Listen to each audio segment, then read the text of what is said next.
Olá pessoal, a partir deste módulo a gente vai começar a falar sobre a estrutura da dissertação. A gente já vem falando em outros módulos que a dissertação tem início, tem meio, tem fim e nós damos nomes específicos para esse início, para esse meio, para esse fim. A introdução, o desenvolvimento e a conclusão. No módulo que você vai ver agora, a gente vai trabalhar especificamente a introdução. O que deve ser feito para agradar a banca, o que não deve ser feito sob pena de desagradá-la, quais são as técnicas, as estratégias que de alguma forma podem te ajudar a causar uma boa impressão inicial. Vamos lá. A primeira coisa que você tem que ter em mente é que quando a banca pega a sua redação, ela não sabe muito bem o que esperar de você. Adivinha qual vai ser a primeira boa impressão? Adivinha qual vai ser a primeira quebra de expectativas da banca? Qual vai ser o seu grande cartão de visitas? É justamente o primeiro parágrafo, é justamente a introdução. Só para você saber, etimologicamente, intro significa dentro e dução, que vem de ducere, do quere, significa levar. Introdução é a parte do texto responsável por levar para dentro. Aí você deve estar se perguntando, mas levar quem ou o que para dentro de onde? Ora, isso é óbvio, levar o leitor, que no caso é o cara da banca, para dentro do seu texto. O que tem que ficar muito claro? Você, antes de começar a escrever, tem que ter lido o tema, lido a coletânea, entendido exatamente o que está em discussão e já formado um pensamento e uma opinião. Aí, a partir disso, você começa a se preocupar em levar o leitor para dentro do seu texto. Como é que você vai fazer isso? Cumprindo duas e não menos do que duas funções. A primeira, você vai contextualizar a proposta do tema e segundo, você vai sugerir uma abordagem para essa proposta. Como fazer isso? É o que a gente vai ver agora. Muito bem. A primeira função, então, é a de contextualizar a proposta do tema. O que isso significa na prática? Contextualizar significa mostrar a relevância e a atualidade que aquela proposta de tema tem no mundo contemporâneo. Para exemplificar isso, eu vou pegar um tema qualquer, não foi tema de Enem, mas um tema cuja discussão é bastante interessante.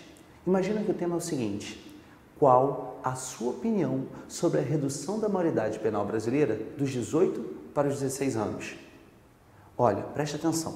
Antes de você dizer se você é a favor, ou você é contra, ou você concorda, ou você discorda desse projeto, dessa proposta, você tem que se perguntar, por que existe um projeto de lei que reduz a maioridade penal? Por que existe um projeto de lei que tenta tornar imputáveis menores de 18 anos? Simples, porque menores de 18 anos cometem crimes, muitas vezes se fazendo valer da sua situação de inimputabilidade penal. Ora, quando você percebe esse dado, quando você percebe esse fato, você de alguma forma já está mostrando a relevância e a atualidade do tema. Como é que eu começaria a minha redação? Começaria mais ou menos assim, segura que eu vou fazer de cabeça. É cada vez maior o número de crimes, vírgula, muitas vezes hediondos, vírgula, cometidos por jovens com menos de 18 anos. Ponto. Para coibir esse comportamento, existe um projeto de lei que reduz a maioridade penal brasileira para os 16 anos. Ponto. Veja, eu já terminei a introdução? Não, mas eu já cumpri a primeira grande função dela, que é justamente a de contextualizar. No momento que eu mostro que existem menores que cometem crimes, depois eu mostro que existe um projeto que visa coibir esse comportamento, pronto, contextualizei, mostrei a relevância, mostrei a atualidade e agora eu já posso ir para a segunda função. Você lembra qual era a segunda função? Eu já falei antes, mas eu vou falar agora novamente. A segunda função é sugerir uma abordagem para a proposta. Quando eu falo em abordagem, eu espero que você entenda o seguinte: abordar a proposta é justamente evidenciar a sua opinião, evidenciar o seu ponto de vista, talvez até construir uma tese para aquilo que foi proposto.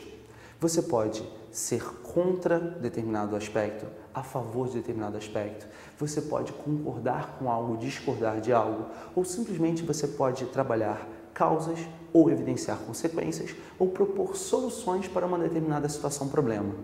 Toda vez que você mostra que é contra ou a favor, concorda ou discorda, você vai trabalhar causas, consequências ou soluções, você está indicando qual a abordagem que o seu texto vai seguir, qual o caminho que o seu texto vai seguir. Isso deve ser feito já desde a introdução. Só para dar um exemplo, Lembra o tema da maioridade penal? Lembra que eu tinha perguntado no tema qual a sua opinião sobre a redução da maioridade penal? Pois bem, você pode ser contra, você pode ser a favor. Vamos lá? Eu vou manifestar minha opinião. Finge que o início é igual. É cada vez maior o número de crimes, muitas vezes hediondos, cometidos por jovens com menos de 18 anos. Ponto. Para coibir esse comportamento, existe um projeto de lei que reduz a maioridade brasileira para os 16 anos. Ponto. Até aí eu só contextualizei. Agora vamos dar continuidade? Os defensores dessa proposta esquecem-se que a melhor forma de acabar com uma prática nociva para a sociedade é atacando suas causas e não os seus sintomas mais evidentes. Ponto. Não sei se você percebeu. Eu tenho aí uma sugestão de abordagem. Eu sou a favor ou eu sou contra a proposta? Eu sou a favor ou sou contra a redução? Eu sou contra. Percebeu? Eu disse, os defensores dessa lei esquecem-se que a melhor forma de acabar com uma prática nociva é atacando as causas e não os sintomas. Eu estou sugerindo, olha, essa lei ataca os sintomas, essa lei ataca as consequências e não trabalha as verdadeiras causas. Se você é um leitor curioso, sabe o que você vai me perguntar? Mas espera aí, que causas são essas? Eu vou trabalhar essas causas, mas eu só vou trabalhar ao longo de desenvolvimento. A minha introdução está praticamente pronta porque foram cumpridas as duas funções.